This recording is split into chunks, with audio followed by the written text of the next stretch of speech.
சென்னை திருவொற்றியூர் விம்கோ நகர் இடையேயான ரயில்வே தண்டவாளத்தில் கற்கள் மற்றும் இரும்பு ஸ்பேனர் வைக்கப்பட்டிருந்த சம்பவம் குறித்து ரயில்வே போலீசார் விசாரித்து வருகின்றனர். இதுகுறித்த கூடுதல் தகவல்களை எமது செய்தியாளர் சாலமன் வழங்கிட கேட்கலாம். சாலமன், வணக்கம். இந்த விவகாரம் தொடர்பாக தற்போது வரைக்கும் கிடைத்திருக்கக்கூடிய தகவல்கள் என்னென்ன, விரிவா பதிவு பண்ணுங்க. நேற்று பகல் 2:30 மணி அளவுல திருவொற்றியூர் மற்றும் விம்கோ நகர் இடையே உள்ள ரயில் தண்டவாள பகுதியில அங்க இருக்கக்கூடிய ரயில்வே போலீசார் தீவிரமாக அங்கு ரோந்து பணியில ஈடுபட்டு வந்தனர். அப்போது அந்த தண்டவாள பாதையில கரெக்டா மெயின் லைனில் இருந்து லூப் லைன் மாறும் இடத்துல கற்கள் மற்றும் இரும்பு ஸ்பேனரை வைத்திருந்ததால அங்கு பரபரப்பு ஏற்படுத்தியது. குறிப்பாக உடனடியாக இது அகற்றியதால அங்கு சேதம் நிகழாமல் தடுத்ததாக போலீசார் தரப்புல தெரிவிக்கப்பட்டுள்ளது.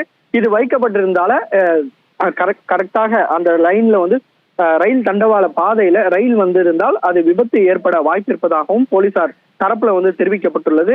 குறிப்பாக இது திருவொற்றியூர் மற்றும் விம்கோ நகர் இடையேயான ரயில்வே தண்டவாள பாதையில இது போன்ற விபத்தை ஏற்படுத்தும் நோக்கில யார் அந்த இரும்பு ஸ்பேனர் மற்றும் இது போன்ற கற்களை வைத்தனர் என்பது குறித்தான விசாரணையை தற்போது குறுக்குப்பேட்டை ரயில்வே போலீசார் வழக்கு பதிவு செய்து தீவிரமாக விசாரணை மேற்கொண்டு வருகிறது. ஏற்கனவே கவரப்பேட்டையில இது போன்ற ஒரு சம்பவமானது நிகழ்ந்து பரபரப்பை ஏற்படுத்திய நிலையில இதே போல யாரோ ஒரு சதி செயலில் ஈடுபட திட்டமிட்டதால இது குறித்து குறுக்குப்பேட்டை போலீசார் அங்குள்ள சிசிடிவி காட்சிகளை ஆய்வு செய்து வழக்கு பதிவு செய்து தீவிரமாக அந்த மர்ம நபர்களை தேடி வருகின்றனர். நன்றி சாலமன், உங்கள் விரிவான தகவல்களுக்கு. செய்திகளை உடனுக்குடன் தெரிந்து கொள்ள உடனே சப்ஸ்கிரைப் பண்ணுங்க.